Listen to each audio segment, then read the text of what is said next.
మొదటి సూత్రం. సంస్కృతంలో వారంటారు, మీ కడుపు జీవితాంతం ఆరోగ్యంగా ఉండాలి, చక్కగా పనిచేయాలి. అంటే దానర్థం మీరు తిన్నదానినంతా మీరు సక్రమంగా అరిగించుకోగలిగి ఉండాలి. వారు తమ సూత్రాల్లో ఎన్నోసార్లు వ్రాస్తారు, ఆహారం ప్రధానం కాదు, ఆహారం జీర్ణం కావడం ప్రధానం. మీరు భోజనం చేశారు అన్నది అంత ప్రధానం కాదు, మీరు చేసిన భోజనం సక్రమంగా జీర్ణమైందా లేదా అన్నది ప్రధానం. ఎందుకంటే భోజనం జీర్ణమైతేనే రసంగా మారుతుంది. ఆ రసం నుంచే మాంసము, మజ్జ, రక్తము, మలము, మూత్రము, వీర్యము, మేద ఇవన్నీ తయారవుతాయి, ఎముకలు తయారవుతాయి.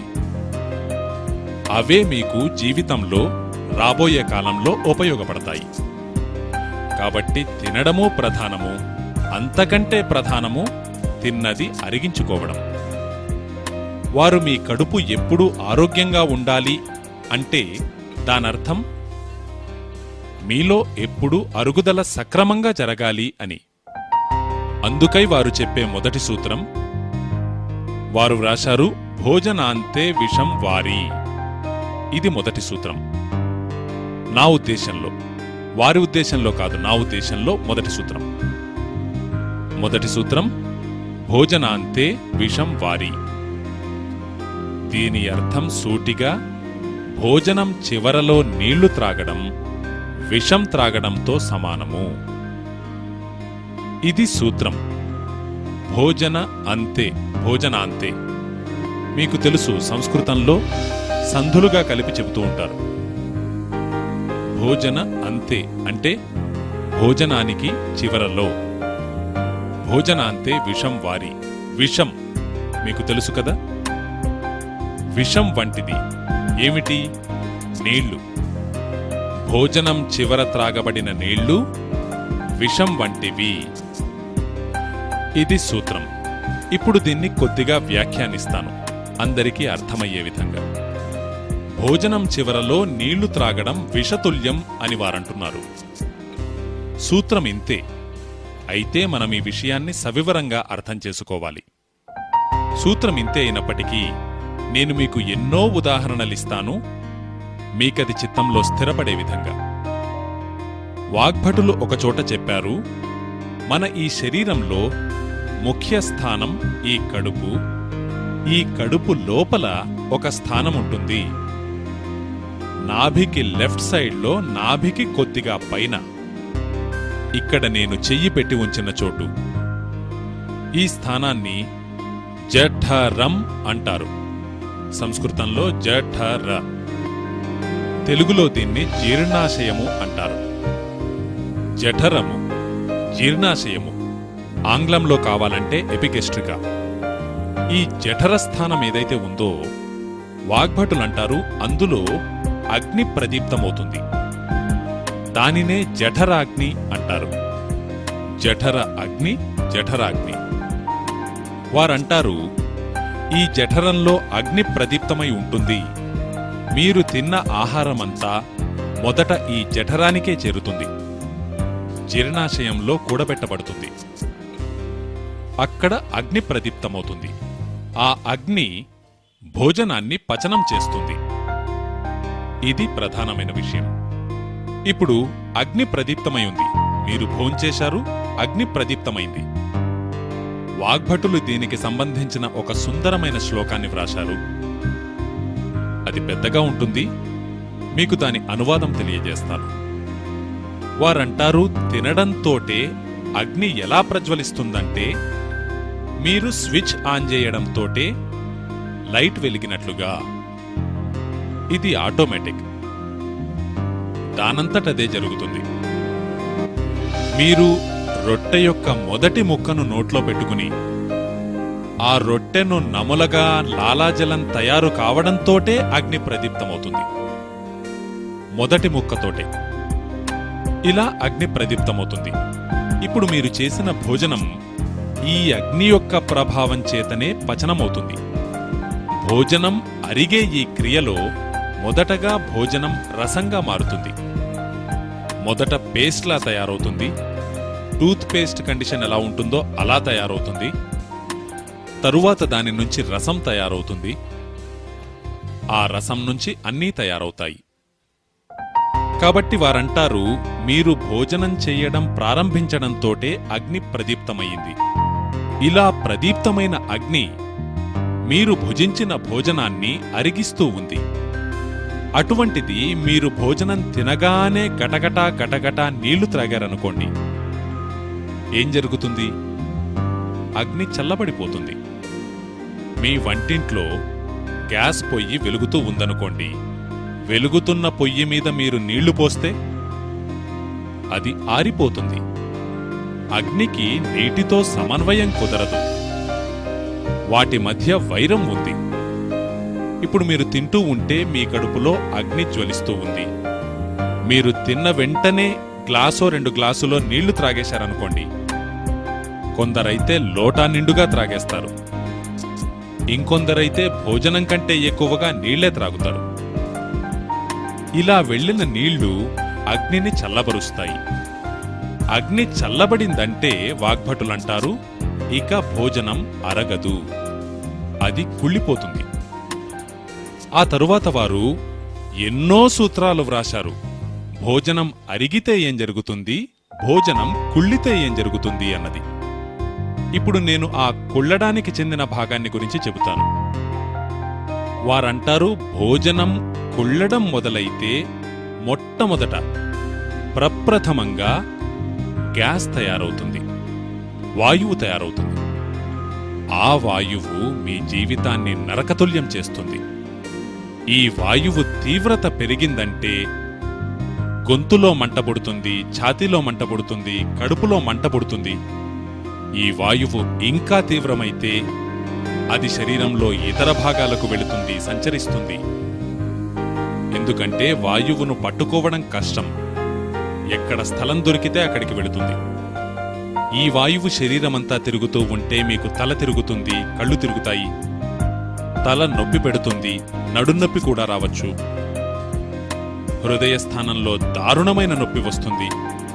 ఒక్కోసారి గుండె దగ్గర ఎంత తీవ్రమైన నొప్పి పెడుతుందంటే మీకు హార్ట్అటాక్ వచ్చిందనిపిస్తుంది. కానీ అది వాయువు యొక్క నొప్పి మాత్రమే, హార్ట్అటాక్ కాదు.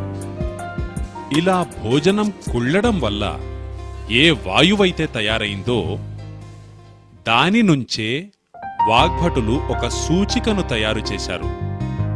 ఈ వాయువు వల్ల 103 రోగాలొస్తాయి. 103. వాటిలో మొదటి రోగం ఎసిడిటీ, హైపర్ ఎసిడిటీ. మీరు ఇలా నీళ్లు త్రాగడం ఎక్కువ రోజులు కొనసాగిస్తే అల్సర్, పెప్టిక్ అల్సర్. ఇంకా ఎక్కువ రోజులు కొనసాగిస్తే అరిశమొలలు, మూలవ్యాధి, భగంధర రోగము. ఇలా మొత్తం జాబితా ఉంది. అందులో చివరగా ఉన్న రోగము క్యాన్సర్, కర్కాటక రోగము. 103వ నెంబర్లో వారు వ్రాశారు కర్కాటక రోగం. అంటే అసిడిటీతో మొదలై మీరు క్యాన్సర్ వరకు యాత్ర కొనసాగించవచ్చు. విషయానికి సంబంధించి కొన్ని సూత్రాల తరువాత వారు చెప్పబోయే సూత్రాన్ని కూడా ఇక్కడికే తీసుకువచ్చి చెబుతాను. మీ భోజనం కుళ్ళిపోతే ఈ విషయాన్ని శ్రద్ధగా వినండి. అప్పుడు మాత్రమే కొలెస్ట్రాల్ తయారవుతుంది. వాగ్భటులు ఉపయోగించిన శబ్దాలు వేరు, అయితే నేటి పరిభాషలో మీకు విషయం తెలియజేస్తున్నాను. కుళ్ళిన భోజనం యొక్క బై ప్రొడక్టే కొలెస్ట్రాల్. ఒకవేళ భోజనం పూర్తిగా అరిగిపోతే కొలెస్ట్రాల్ అసలుండదు. అంటే మీ శరీరానికి హాని చేసే కొలెస్ట్రాల్ ఉండదు. మీకు తెలుసా, శరీరంలో 2 రకాల కొలెస్ట్రాల్ ఉంటుంది. ఒకటి గుడ్, మరొకటి బ్యాడ్. మంచి కొలెస్ట్రాల్ అంటే HDL, హై డెన్సిటీ లిపోప్రోటీన్. చెడు కొలెస్ట్రాల్ అంటే LDL, ఇంకా దాని చిన్న తమ్ముడు VLDL, very low density lipoprotein. కాబట్టి వాగ్భటులంటారు, ఈ చెడు కొలెస్ట్రాల్ ఏదైతే ఉందో అది భోజనం కడుపులో కుళ్ళినప్పుడు మాత్రమే శరీరంలోకి ప్రవేశిస్తుంది.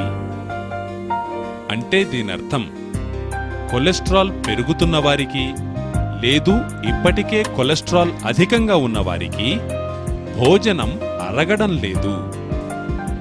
వారి భోజనం కుళ్ళుతోంది. కాబట్టి కొలెస్ట్రాల్ పెరగడం వల్ల హార్ట్అటాక్ వస్తుంది, కొలెస్ట్రాల్ పెరగడం వల్ల మోకాళ్ల నొప్పులు వస్తాయి, కొలెస్ట్రాల్ పెరగడంతో మీ మోకాళ్లు బిగుసుకుపోయి మీరు నడవడమే కష్టమవుతుంది, 10 అడుగులు వేయడం కూడా కష్టమైపోతుంది.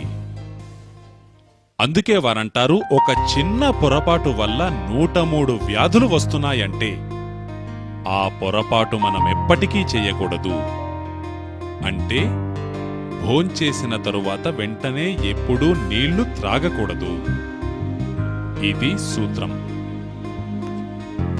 భోజనానికి ముందు నీళ్లు త్రాగేటట్లయితే కనీసం 40 నిమిషాల ముందు నుంచి అత్యధికంగా గంట ముందు వరకు. మీకు సరళంగా అర్థమయ్యే విధంగా లెక్క చెబుతాను. మీరు 10 గంటలకు భోంచేయాలనుకుంటే మీరు 9 నుంచి 9:20 నిమిషాల వరకు మీరు ఎన్ని నీళ్లు త్రాగాలనుకుంటే అన్ని త్రాగవచ్చు. 9 గంటలు మొదలుకొని 9:20 నిమిషాల వరకు. మరి భోజనం మధ్యలో త్రాగవచ్చా, త్రాగకూడదా? ఈ ప్రశ్నకు వాగ్భటులు ఎంతో గొప్ప సైంటిఫిక్ విషయాన్ని చెప్పారు. ఇది చాలా సైంటిఫిక్. వారంటారు, ఒకవేళ మీ భోజనంలో 2 అన్నములుంటే, 2 భోజన పదార్థాలు అంటే మీరు రొట్టె తింటున్నారనుకోండి, అది గోధుమలు, అలాగే అన్నం కూడా తింటున్నారనుకోండి, అది బియ్యం. ఇలా 2 అన్నములు. సర్వసాధారణంగా మీ అందరి భోజనంలోనూ ఈ 2 అన్నాలు ఉంటాయి. అందుకే నేను ఈ సూత్రాన్ని చెబుతున్నాను. ఇది ఒకే అన్నం వాళ్ల కోసం కాదు, 2 అన్నములు తినేవాళ్ల కోసం. 2 అన్నములు తినేవారి విషయంలో మొదటి అన్నం తినడం పూర్తయి రెండవ అన్నాన్ని ప్రారంభించడానికి ముందు ఆ మధ్యలోని జంక్షన్ పాయింట్ ఏదైతే ఉందో అక్కడ నీళ్లు త్రాగవచ్చు. అంటే దీనర్థం సూటిగా, రొట్టె తినడం పూర్తయింది, ఇప్పుడు మీరు అన్నం తినడానికి సిద్ధపడుతున్నారు. ఇలా రొట్టె తిన్న తరువాత అన్నం తినడానికి ముందు నీళ్లు తప్పకుండా త్రాగాలి. అయితే ఎంత మోతాదులో అంటే వారంటారు 2 లేదా 3 గుటకలు అంతే. ఆ తరువాత మళ్ళీ మరొక అన్నాన్ని మీరు ప్రారంభించినప్పుడు కాదు, మళ్ళీ ఇక మీరు భోజనాన్ని పూర్తి చేసే లేవాలి. ఇప్పుడు మీరు భోజనం పూర్తయిన తరువాత గొంతులో సాఫీగా ఉండడానికి 1-2 గుటకలు త్రాగవచ్చు. అది గొంతును సాఫీగా ఉంచుకోవడానికే గాని నీళ్లు త్రాగడానికి కాదు. ఇప్పుడు వెంటనే మీ మనసులో మరొక ప్రశ్న ఉదయిస్తుంది, మరి భోజనం పూర్తయిన తరువాత ఏమి త్రాగాలి? నీళ్లైతే త్రాగకూడదు, 1.5 గంట వరకు త్రాగకూడదు. మరేం త్రాగాలి? ఏమైనా త్రాగవచ్చా? వాగ్భటులు 3 పదార్థాలు చెప్పారు. ఇది తెలియజేస్తూ పెద్ద సూత్రాన్ని వ్రాశారు. వారంటారు, భోజనం పూర్తయిన వెంటనే త్రాగడానికి అనువైన పదార్థాలలో ఉత్తమమైనది మజ్జిగ. మజ్జిగ దానికి వారు తక్రము అన్న మాటను ఉపయోగించారు. అంటే దానర్థం దాదాపుగా మజ్జిగే. నిజానికి వారు ఆ తక్రమును నిర్వచిస్తూ చెప్పారు, పెరుగును బాగా చిలికిన తరువాత దానిలో వెన్న తీసివేసిన తరువాత వెన్న తీయగా మిగిలినది తక్రము. వెన్న అందులో ఉంటే అది లస్సీ అవుతుంది. వారు లస్సీ త్రాగమని చెప్పడం లేదు, తక్రము విషయాన్ని మాత్రమే చెబుతున్నారు. కాబట్టి భోజనానంతరం త్రాగగలిగిన వాటిలో ఉత్తమమైనది మజ్జిగ. వెన్న ఏమాత్రం లేని మజ్జిగ. హిందీలో దీన్ని సూచించే సరియైన పదం మఠ్ఠా, గుజరాతీలో అయితే ఛాచ్. ఇలా వెన్నలేని మజ్జిగ త్రాగడం అన్నిటికంటే ఉత్తమం. రెండవ ఉత్తమమైన పదార్థం వారు త్రాగమని చెప్పినది పాలు. రెండవ ఉత్తమమైన పదార్థం భోజనానంతరం త్రాగగలిగినది పాలు. ఇక 3వ ఉత్తమమైన పదార్థం పళ్ల రసాలు. ఏ పండు రసమైనా. అయితే వారంటారు, ఆ ఋతువులో పండే పళ్ల రసాలు. అంటే ఏ ఋతువులో ఏ పండు వస్తుందో దాని రసం మాత్రమే. ఆ ఋతువుకు విరుద్ధమైన పండు యొక్క రసం కాదు. ప్రస్తుతం గడుస్తున్న ఋతువులో మామిడి పండు పండదు, కాబట్టి ఈ ఋతువులో మామిడి రసం త్రాగడం మంచిది కాదు. వర్తమాన ఋతువు చెరకుకు అనుకూలం గనుక చెరకు రసమే త్రాగాలి. కొద్ది రోజుల తరువాత కమలా పండుకు అవసరమైన ఋతువు వస్తుంది గనుక అప్పుడు కమలా పండు రసం త్రాగాలి. వాగ్భటులంటారు, ఏ పదార్థాన్ని ప్రకృతి ఏ ఋతువులో ప్రముఖంగా అందిస్తూ ఉందో దాని యొక్క రసం. కాబట్టి మీరు కోల్డ్ స్టోరేజ్ నుంచి తెచ్చిన కమలా పండు రసమో మరొక పండు రసమో తీసుకుని ఇప్పుడు త్రాగితే అది సర్వనాశనం చేస్తుంది. మామూలు నాశనం కాదు, సర్వనాశనం చేస్తుంది. వారంటారు, భగవంతుడు మరియు ప్రకృతి మీ శరీరానికి అనువుగా అన్ని పదార్థాలను సమకూర్చుతారు. ఇంకా వారంటారు, మజ్జిగ ఎల్లప్పుడూ మధ్యాహ్నం పూట భోజనం తరువాత మాత్రమే త్రాగాలి. సాధారణమైన వ్యక్తుల కోసం. అసాధారణమైన పరిస్థితుల్లో ఉన్న వారి కోసం తరువాత చెబుతాను. సామాన్య వ్యక్తుల కోసం, అంటే మీ వంటి నా వంటి వారి కోసం మజ్జిగ ఎప్పుడూ మధ్యాహ్నం భోజనానంతరం మాత్రమే త్రాగాలి. ఇంకా పాలు ఎప్పుడూ రాత్రి భోజనానంతరమే త్రాగాలి. అంటే పాలు సాయంత్రం 6-7 గంటల తర్వాత త్రాగాలి. అలాగే పళ్లరసం ఎప్పుడూ ఉదయం పూట భోజనానంతరం త్రాగాలి. ఉదయం పూట భోజనం అంటే అల్పాహారం. వాగ్భటులు అల్పాహారం అన్న మాటను ఎక్కడా ఉపయోగించలేదు. ఉదయం పూట భోజనం. మీరు దాన్ని అల్పాహారంగా భావించవచ్చు. కాబట్టి ఉదయం భోజనానంతరం జ్యూస్, మధ్యాహ్న భోజనానంతరం వెన్నలేని మజ్జిగ, రాత్రి భోజనానంతరం పాలు. వారు తరువాత సూత్రంలో ఈ క్రమమును ముందు వెనుకలు చేయవద్దు అని హెచ్చరిస్తారు. అంటే ఉదయం భోజనం తరువాత పాలు త్రాగడం, రాత్రి భోజనం తరువాత జ్యూస్ త్రాగడం, లేదు మజ్జిగ త్రాగడం, ఇలా ముందు వెనుకలు చేయవద్దు. ఎందుకు చేయకూడదు అంటే వారు తరువాత ఎక్స్ప్లెనేషన్ ఇస్తారు. అది ఏమిటంటే ఇది ఎంతో ప్రధానమైనది. మన శరీరంలో మజ్జిగను జీర్ణం చేయడానికి ఏ రసం యొక్క అవసరం ఉంటుందో, రసం అంటే ఎంజైమ్, ఏ విధమైన ఎంజైమ్ లేదా రసము యొక్క అవసరం ఉంటుందో అది మధ్యాహ్నం పూట మాత్రమే కడుపులో స్రవించబడుతుంది. అలాగే మన శరీరంలో పాలను పచనం చేయడానికి ఏ రసములు అవసరమో లేదా ఏ ఎంజైమ్ అవసరమో అవి సూర్యాస్తమయం తరువాతనే ఉంటాయి. లేదు, సూర్యాస్తమయం సమయంలోనే వాటి ఉత్పత్తి ప్రారంభమవుతుంది. ఇంకా ఏ రసములు లేదా ఎంజైమ్స్ జ్యూస్ను పచనం చేయడానికి అవసరమో అవి ఉదయం పూటే ఉంటాయి. అందుకే మీరొక నియమాన్ని ఏర్పరచుకోండి. బ్రేక్ఫాస్ట్ తరువాత జ్యూస్, లంచ్ తరువాత మజ్జిగ, డిన్నర్ తరువాత పాలు. పిల్లలకు కూడా ఇదే నియమం, పెద్దలకు కూడా ఇదే నియమం. ఇప్పుడు మీరనవచ్చు, మా పిల్లలు స్కూల్కు వెళ్లే ముందు పాలు త్రాగి వెళతారు అని. ఆ అలవాటు మార్చండి, జ్యూస్ త్రాగించి పంపించండి. వారు త్రాగరు కదా అనవచ్చు. మీరు ఎటువంటి అలవాట్లు చేస్తే పిల్లలకు అదే అలవాటవుతుంది.